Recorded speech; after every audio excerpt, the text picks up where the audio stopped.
Assalamualaikum class.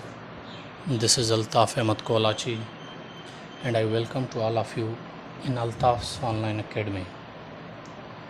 Today we are moving forward towards the next section of family of tenses, which is continuous. And from the continuous family, first of all we will do our work or start our study on present continuous tense.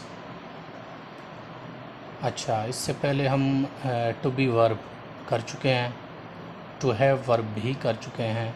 अब हम present continuous tense की तरफ बढ़ रहे हैं।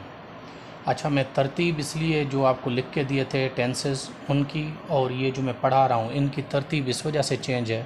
मैं आपको पहले भी ये अर्ज़ कर चुका हूँ कि मैं अब आसान से मुश्किल की तरफ बढ़ना चाहता हूँ, ताकि आपको मुश्किल चीज़, जब आसान चीज़ आपको समझ में आ जाएगी ना, तो मुश्किल आपको इजीली आ जाएगी, तो मतलब वो समझना आपके लिए आसान हो जाएगी।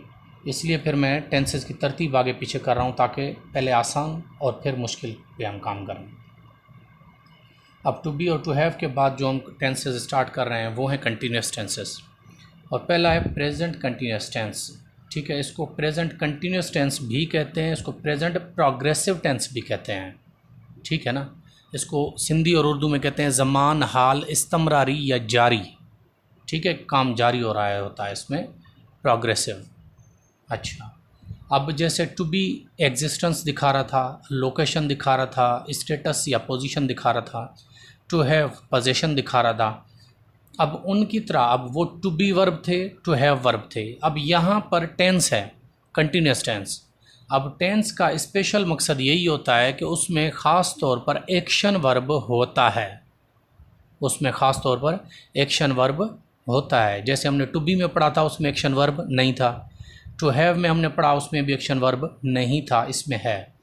अब प्रेजेंट कंटिन्यूस टेंस की सिंबल इन उर्दू, यानी उर्दू में निशानी क्या है, जिस किसी भी सेंटेंस में आपको मिल जाए लिखा हुआ हो, रहा हूँ, रहा है, रही है, रहे हैं वगैरह वगैरह मिल जाए आपको, तो आप समझ जाएं, और उसमें एक्शन वर्ब हो तो उसको कंटिन्यूस टेंस कहते हैं, प्रेजेंट कंटिन्यूस टेंस कहते हैं। अच्छा, अब इसमें मैंने एक्शन वर्ब क्यों नहीं लिखा, याद रख लें, सिर्फ टू बी और टू हैव वर्ब ऐसे हैं जिनमें एक्शन वर्ब नहीं होता, वो मैंने आपको वहाँ पर लिखाया था। उनके अलावा बाकी सारे टेंसेज में एक्शन वर्ब होता है, इसलिए फिर यहाँ लिखने की ज़रूरत नहीं है। इनमें एक्शन वर्ब, अब जो भी हम टेंस पढ़ेंगे उन सब में एक्शन वर्ब होगा। अच्छा, तो उर्दू में इनकी निशानी ये है। अब इंग्लिश में इसकी निशानी जो है वो है रहो आहा, रहो आहे, रही आहे, रहा आहन। अच्छा, इसमें मैं असल में मुझसे गलती हो गई है, तो मैंने सिंबल इन सिंधी नहीं लिखी है। तो अगर हम इसमें सिंबल इन सिंधी की बात करें, सिंधी में इस टेंस की निशानी क्या है, ठीक है। अच्छा, सॉरी, वाकई मैंने ये लिखी है, असल में मुझसे जो गलती हो गई है वो हो गई है, मैंने इसको इंग्लिश को इसको सिंधी को यहाँ पर लिख दिया इंग्लिश। ये इंग्लिश नहीं है, बल्कि ये क्या है, ये है सिंबल इन सिंधी। ठीक है ना। अच्छा, तो इसमें सिंबल इन सिंधी, अगर सिंधी में हमें जुमला दिया गया हो तो सिंधी में इसकी निशानी क्या होगी, उसमें लिखा होगा रहो आहा, रहो आहे, रही आहे, रहा आहन, रहा आई हूँ वगैरह वगैरह। अच्छा, इंग्लिश हेल्पिंग वर्ब इसके कौन से हैं, इंग्लिश हेल्पिंग वर्ब इसके हैं 3। ठीक है, एक तो एक्शन वर्ब होगा। इंग्लिश हेल्पिंग वर्ब इसके कौन से हैं, इज़, एम एंड आर। अब इज़ किसके साथ लगेगा, जहाँ पर सब्जेक्ट में हो ही, शी, इट या सिंगुलर नाउन, उसके साथ हेल्पिंग वर्ब में लगेगा इज़। जहाँ पर सब्जेक्ट में हो आई, उसके साथ हेल्पिंग वर्ब लगेगा एम। जहाँ पर सब्जेक्ट में हो we, you, they, plural noun, उसके साथ हेल्पिंग वर्ब लगेगा आर। अच्छा, अब इसमें एक्शन वर्ब तो लगेगा, ये तय है, मैंने आपको बता दिया। अब जितने भी हम बकाया टेंसेस पढ़ेंगे टू बी और टू हैव के अलावा, उन सब में एक्शन वर्ब लगेगा, लेकिन उनमें एक्शन वर्ब की जो फॉर्म है, जैसे हम पहले पढ़ के आए थे, first form, second form, third form, इंग फॉर्म। ठीक है, उनमें फॉर्म्स ऑफ वर्ब चेंज होती चली जाएंगी। हमें याद ये करना होगा किस में, इंग्लिश में कौन सी फॉर्म ऑफ वर्ब लगेगी। अब इसमें हेल्पिंग वर्ब ये लगेंगे इन सब्जेक्ट के साथ। एक्शन वर्ब की कौन सी फॉर्म लगेगी, इंग फॉर्म। इसमें एक्शन वर्ब की कौन सी फॉर्म लगेगी? इंग फॉर्म लगेगी। जो भी एक्शन वर्ब होगा उसकी इंग फॉर्म लगेगी। मिसाल के तौर पर अगर है पढ़ना तो रीड की बजाय लगेगा रीडिंग, अगर लिखना तो राइट की बजाय होगा राइटिंग, इंग फॉर्म लगेगी। ठीक हो गया। अच्छा, अब इसकी फॉर्मेशन या स्ट्रक्चर अगर हम पढ़ें, अगर आपको कंफर्म हो जाए कि जुमला प्रेजेंट कंटिन्यूस का है, अब कंफर्म कैसे होगा? सबसे पहले तो उसमें एक्शन वर्ब होगा, वो लिखने की ज़रूरत नहीं है। अब दूसरा उसमें क्या होगा, अगर उर्दू में है तो उसमें इसमें से कुछ एक लिखा हुआ होगा, रहा हूँ होगा, रहा है, रही है, रहे हैं, इनमें से कुछ एक होगा। अगर जुमला सिंधी में है तो होगा रहो आया, रहो आहे, रही आहे, रहा आयन, रहा आयूँ वगैरह वगैरह, इनमें से कुछ एक लिखा होगा। अगर जुमला इंग्लिश में है तो उसमें हेल्पिंग वर्ब इनमें से कोई एक होगा और फॉर्म ऑफ एक्शन वर्ब होगी इंग। हमें कंफर्म हो जाएगा कि ये जुमला प्रेजेंट कंटिन्यूस का है। अच्छा, फॉर्मेशन क्या है? अगर हमें सिंधी और उर्दू में जुमला मिला है और उसे इंग्लिश में हमने कन्वर्ट करना है तो सबसे पहले हम क्या रखेंगे? सबसे पहले रखेंगे सब्जेक्ट, ठीक है। उसके बाद हम रखेंगे हेल्पिंग वर्ब। अब हेल्पिंग वर्ब सब्जेक्ट के जो हेल्पिंग वर्ब है ये सब्जेक्ट के हिसाब से होगी। अगर सब्जेक्ट में इनमें से कुछ है तो हेल्पिंग वर्ब लगेगा इज़। अगर सब्जेक्ट में आए है तो हेल्पिंग वर्ब लगेगा एम। अगर सब्जेक्ट में इनसे कुछ है तो हेल्पिंग वर्ब लगेगा आर।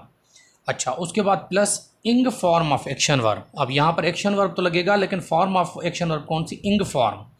उसके बाद ऑब्जेक्ट, ये पॉजिटिव है। अगर सेंटेंस नेगेटिव फॉर्म में है और प्रेजेंट कंटिन्यूस का है तो सबसे पहले लगेगा सब्जेक्ट, उसके बाद हेल्पिंग वर्ब, उसके बाद नॉट, उसके बाद एक्शन वर्ब। अब एक्शन वर्ब की सब में इंग फॉर्म लगेगी, दोबारा लिखने की मुझे ज़रूरत नहीं होनी चाहिए। जो भी सेंटेंस कंटिन्यूस का होगा, चाहे प्रेजेंट का, पास्ट का या फ्यूचर कंटिन्यूस का, उसमें फॉर्म ऑफ एक्शन वर्ब हमेशा इंग लगती है, ठीक है। तो एक्शन वर्ब इंग फॉर्म, उसके बाद ऑब्जेक्ट। अगर सेंटेंस इंटेरोगेटिव का है तो सबसे पहले हेल्पिंग वर्ब, उसके बाद सब्जेक्ट, उसके बाद एक्शन वर्ब यानी एक्शन वर्ब की इंग फॉर्म, उसके बाद ऑब्जेक्ट, उसके बाद क्वेश्चन मार्क। अगर सेंटेंस इंटेरोगेटिव और नेगेटिव का है तो सबसे पहले हेल्पिंग वर्ब, उसके बाद सब्जेक्ट, उसके बाद नॉट, उसके बाद एक्शन वर्ब की इंग फॉर्म, उसके बाद ऑब्जेक्ट, उसके बाद क्वेश्चन मार्क। ठीक हो गया। अब मिसाल के तौर पर सेंटेंस है हमारे पास, मैं ख़त लिख रहा हूँ, मैं ख़त लिख रहा हूँ। अच्छा, अब इसमें आप सबसे पहले मैच करेंगे एक्शन वर्ब इसमें है, हाँ ये लिखना, लिखने का काम हो रहा है यानी इसमें एक्शन वर्ब है। नंबर दूसरी आप देखें उर्दू में सेंटेंस है तो इसमें से कुछ है, ये देखें लिखा हुआ है लिख रहा हूँ, ये देखें लिखा हुआ है रहा हूँ, यानी ये चीज़ भी हमारी मैच हो गई। तीसरी तो इसमें है कुछ नहीं, सिर्फ ये दो चीज़ें मैच करनी है। अच्छा, अब सिंधी में जुमला है तो माँ ख़त लिखी रहो आया, देखें एक्शन वर्ब है, हाँ ये लिखी यानी लिखने का काम हो रहा है, एक्शन वर्ब इसमें है। अब इसमें उर्दू सिंधी की हेल्पिंग वर्ब मिल रही हैं, ये देखें रहो आया, ये देखें रहो आया, यानी हम श्योर हो गए, कंफर्म हो गया कि ये जुमला प्रेजेंट कंटिन्यूअस टेंस का है। अच्छा, अब इसको हम इंग्लिश में कन्वर्ट करते हैं। पॉजिटिव में सेंटेंस है तो सबसे पहले रखेंगे सब्जेक्ट में सब्जेक्ट, उसके सब्जेक्ट है आई, उसके बाद हेल्पिंग वर्ब। अब हमने आई के साथ पढ़ा था हेल्पिंग वर्ब होता है एम, तो यहाँ पर आई, उसके बाद एम, उसके बाद इंग फॉर्म ऑफ एक्शन वर्ब। अब लिखने की इंग्लिश होती है राइट, लेकिन मैंने आपको बताया इंग फॉर्म लगेगा तो हो गई राइटिंग, ठीक है। उसके बाद ऑब्जेक्ट, ऑब्जेक्ट में होगा अ लेटर, ठीक हो गया। अच्छा, इसी सेम को नेगेटिव में कन्वर्ट करेंगे, सबसे पहले सब्जेक्ट आई, उसके बाद हेल्पिंग वर्ब एम, उसके बाद नॉट, अच्छा यहाँ पर है नॉट, उसके बाद एक्शन वर्ब की इंग फॉर्म राइटिंग, उसके बाद object a letter, full stop, sentence convert हो गया। अगर इंटेरोगेटिव है तो सबसे पहले हेल्पिंग वर्ब, ये देखें एम, अब एम बाहर आया तो ए कैपिटल हो गया एम, उसके बाद सब्जेक्ट आई, उसके बाद एक्शन वर्ब की इंग फॉर्म राइटिंग, उसके बाद आखिर में ऑब्जेक्ट अ लेटर, आखिर में क्वेश्चन मार्क, ये क्वेश्चन मार्क। अगर इंटेरोगेटिव और नेगेटिव का सेंटेंस है और प्रेजेंट कंटिन्यूअस का है तो सबसे पहले हेल्पिंग वर्ब एम, उसके बाद सब्जेक्ट आई, उसके बाद नॉट, उसके बाद एक्शन वर्ब की इंग फॉर्म राइटिंग, उसके बाद ऑब्जेक्ट अ लेटर, आखिर में क्वेश्चन मार्क, ये देखें आपकी क्वेश्चन मार्क। ये सिंपल है, समझना इसको, होपफुली आपको ये समझ आ गया होगा। अच्छा, अब इससे आगे जो मैं आपके लिए लेके आया हूँ 5 to 15 स्केल की तैयारी के लिए जो हम काम आहिस्ता आहिस्ता आगे बढ़ाते जा रहे हैं, उसमें आज मैं आपके लिए लेके आया हूँ फिक्स्ड प्रीपोजिशंस। अब इनको फिक्स्ड प्रीपोजिशन इसलिए कहते हैं कि ये जहाँ भी इस्तेमाल होंगे, अब इनके साथ प्रीपोजिशन ये ही लगेंगे, लेकिन कहाँ पर किस तरीके से इस्तेमाल होंगे अब ये हम पहले पढ़ चुके हैं कि कोई एक वर्ड किसी सेंटेंस में नाउन के तौर पर यूज़ होता है, वही सेम वर्ड कहीं और वर्ब के तौर पर यूज़ होता है। तो ये मैंने जो वर्ड लिखे हैं ये जहाँ कहीं वर्ब के तौर पर इस्तेमाल होंगे तो उनके साथ जो प्रीपोजिशन लगेंगे वो ये लगेंगे, ये जहाँ कहीं वर्ब के तौर पर इस्तेमाल होंगे, ठीक है ना। अच्छा, फॉर एग्ज़ाम्पल पहला है सप्लाई। अब सप्लाई जहाँ पर for example they supply us plenty of water, अब यहाँ पर सप्लाई एज वर्ब इस्तेमाल हुआ है, ठीक है ना। तो सप्लाई के साथ अगर हमने प्रीपोजिशन लगाना है तो होगा they supply us with plenty of water. तो सप्लाई के साथ कौन सा प्रीपोजिशन लगेगा, लगेगा विथ। अगर सप्लाई एज नाउन इस्तेमाल होगा तो उसके साथ प्रीपोजिशन चेंज होंगे। वो कौन से होंगे, वो जब हम नाउन पर आएंगे तो वो आप पढ़ लेंगे। आज हम सिर्फ वर्ब्स पढ़ रहे हैं। तो अगर ये वर्ब्स के तौर पर वर्ड यूज़ हों सेंटेंस में तो फिर इनके साथ प्रीपोजिशन ये ही लगेंगे, ये फिक्स्ड हैं। सेंटेंस कुछ भी हो, अगर ये वर्ब हैं तो प्रीपोजिशन यही होंगे। अच्छा, तो सबसे पहले अगर वर्ड सप्लाई, सप्लाई की माने कोई चीज़ मुहैया करना, रसद पहुंचाना, कोई चीज़ पहुंचाना, सप्लाई के साथ प्रीपोजिशन हमेशा कौन सा लगेगा, विथ। अब अगर सेंटेंस में वर्ड वेट है, ठीक है ना, तो वेट अगर वर्ब के तौर पर इस्तेमाल हुआ तो वेट के साथ प्रीपोजिशन लगेगा फॉर। अगर लीड, लीड की माने है आगे चलना, रहनुमाई करना, रास्ता दिखाना, लीड के साथ अगर हमने आगे बढ़ना है तो लीड के साथ सेंटेंस में अगर प्रीपोजिशन लगेगा तो वो लगेगा टू। अगर नॉक, नॉक माने खटखटाना, दरवाज़ा खटखटाना, तो नॉक के साथ प्रीपोजिशन लगेगा एट। उसके बाद रिलाय, रिलाय के माने है किसी पर भरोसा करना, एतबार करना, ठीक है। तो रिलाय के साथ जब भी प्रीपोजिशन लगेगा ऑन लगेगा जब रिलाय एज वर्ब इस्तेमाल होगा। और ज़्यादातर जो ये मैंने वर्ड लिखे हैं ज़्यादातर वर्ब के तौर पर इस्तेमाल होते हैं, ठीक है। तो for example I rely on you, rely के साथ अपॉन भी लगता है, ऑन भी लगता है, ज़्यादातर ऑन लगता है। आई रिलाई ऑन यू, ठीक। उसके बाद वर्ड है स्ट्रगल, स्ट्रगल के साथ फॉर भी लगता है, स्ट्रगल के साथ अगेंस्ट भी लगता है सेंटेंस के हिसाब से। मिसाल तौर Quaid Azam struggled for the freedom of Muslims, तो मुसलमानों की आज़ादी के लिए काम किया। अब अगेंस्ट किसके काम किया, Quaid Azam struggled against the Hindus, the are non Muslims और ब्रिटिशर्स। तो अगर किसी के फेवर में बात है तो फॉर इस्तेमाल होगा, अगर किसी के अगेंस्ट में बात चल रही है तो स्ट्रगल के साथ अगेंस्ट लगेगा। अगर सेंटेंस में वर्ड है लिसन, तो लिसन के साथ हमेशा जो एक प्रीपोजिशन लगता है वो होता है to. Listen to me, listen to your teacher, listen to your parents, इस तरीके से होता है। उसके बाद लुक, लुक माने देखना, लुक के साथ हमेशा जो प्रीपोजिशन लगता है वो लगता है at. Look at the boat, look at the pictures, look at me, look at you, ठीक। अगर वर्ब है ऑब्जेक्ट, ऑब्जेक्ट माना एतराज़ करना, I object to you, object के साथ हमेशा प्रीपोजिशन लगता है टू। उसके बाद वर्ड है टर्न, टर्न माने मुड़ना, कहते हैं ना turn to right, turn to left, यानी दाएं तरफ मुड़ो या बाएं तरफ मुड़ो। टर्न के साथ हमेशा जो एक प्रीपोजिशन लगता है वो लगता है टू। उसके बाद है वार्न, वार्न की माने ख़बरदार करना या किसी को होशियार करना। I warn him of the danger, तो वार्न के साथ जब प्रीपोजिशन लगेगा वो लगेगा of.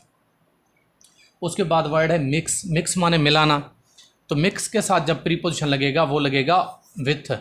Mix water with the mud, mud के साथ वाटर को मिक्स करो, ठीक है। तो यहाँ पर मिक्स के साथ इस्तेमाल होगा विथ। अच्छा, ये मैंने मिसाल के तौर पर एग्जांपल भी यहाँ पर लिखा हुआ है। मिसाल के तौर पर अब आई बी आपको कैसे देगी, लिखा होगा Ahmed is a good friend, you rely, अब ये देखें रिलाई डैश हिम।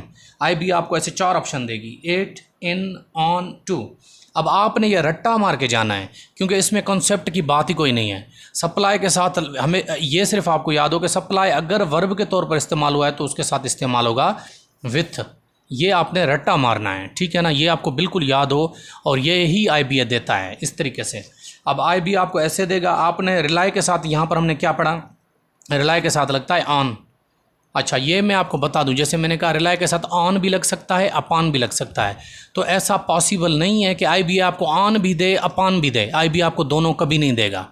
जहाँ पर दोनों लग सकते हो ना वहाँ पर आपको आई बी दोनों में से एक ही देगा, दोनों नहीं देगा, ठीक है। अब रिलाई के साथ एट नहीं लगता, रिलाई के साथ इन नहीं लगता, रिलाई के साथ टू नहीं लगता, रिलाई के साथ क्या लगेगा ऑन। तो आप टिक करेंगे आई बी में ऑन को और यहाँ पर क्या लगेगा ऑन लगेगा। ये आपका करेक्ट आंसर है, ठीक। ठीक है, ये प्रीपोजिशन आप स्पेशली याद कर लें।